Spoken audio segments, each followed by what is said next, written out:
Welcome to a special Christmas edition of Learning to Bake with Henry. Today we're making gingerbread. If you've been following along at home and saw my last instalment, I demonstrated how to make hot cross buns. During that time, I was trying to get a job at BXT, and I'm pleased to say that I did. And look where I've ended up, as an elf ready for Christmas. So, without further ado, let's get into how to make gingerbread.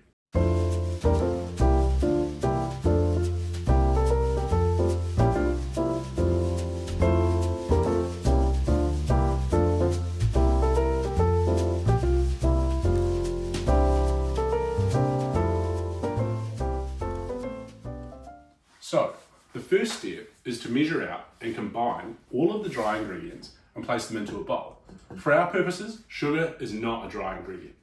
Once you've gotten them in the bowl, give them a quick stir to combine, and you're going to want to make sure that you do a decent job of this, just so that our job later, when we're adding this to the wet ingredients, is a little bit easier. So once you've got it combined like so, it's good to go, and now we'll work on the wet ingredients.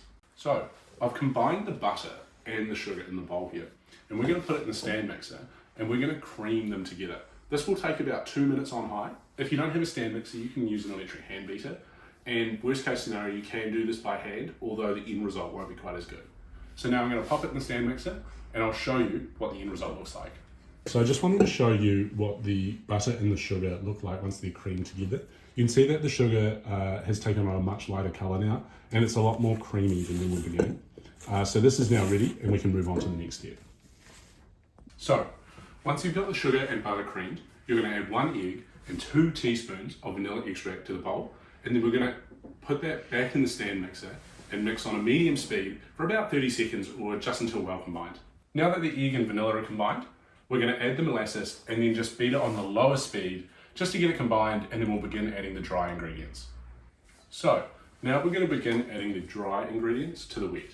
So we're going to start by adding about 1/4 of the flour and mix it on a very low speed until we can't see any flour remaining. Then we're going to repeat that 3 more times until all the flour's gone, and then mix for another 30 seconds or so just to make sure everything's really nice, well and combined. So once you've combined the dry ingredients with the wet ingredients, you're going to have what resembles quite a crumbly dough left. But fret not, this is exactly where we want it. What we're going to do now is we're going to roll out some glad wrap and form a puck of our dough.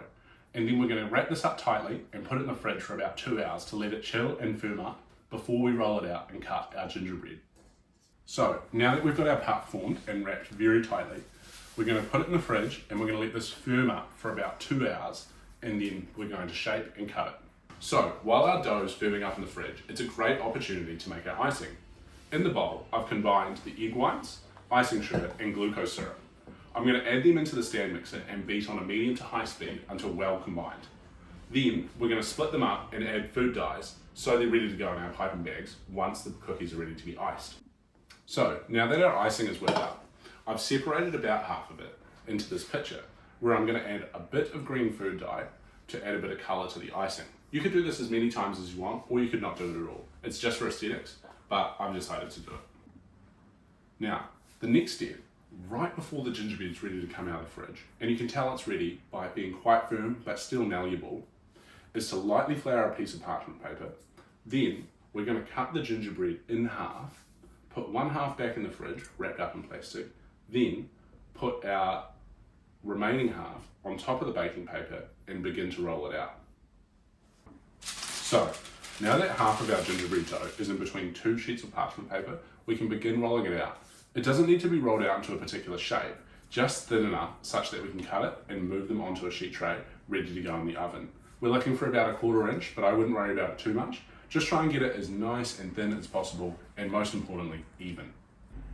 Now that we've got our dough rolled out nice and evenly, we're going to use a cookie cutter to cut it out into as many even shapes as we can get with what we've got rolled out.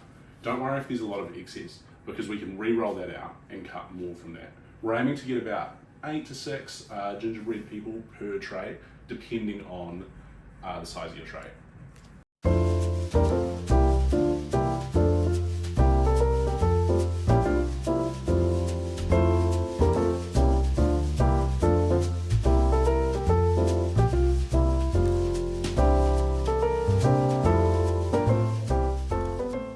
So now that the gingerbread is out of the oven, I've put our icing into a bag and I've cut the corner off such that we can pipe the icing onto the gingerbread, and I'll quickly demonstrate how we're going to ice them.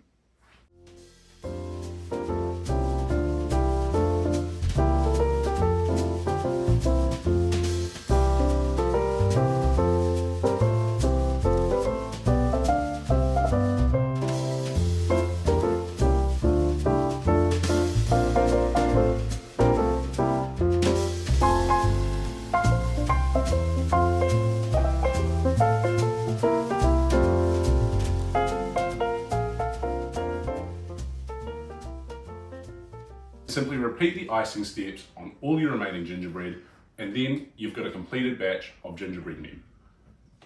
Thank you for watching, and happy holidays from the team at VXT.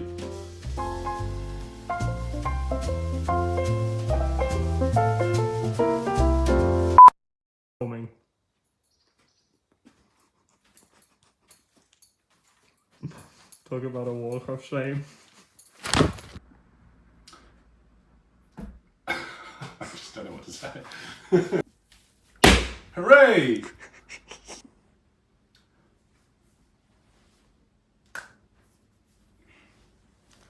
And that is how you make gingerbread. Just repeat the icing about 12 more times. I'm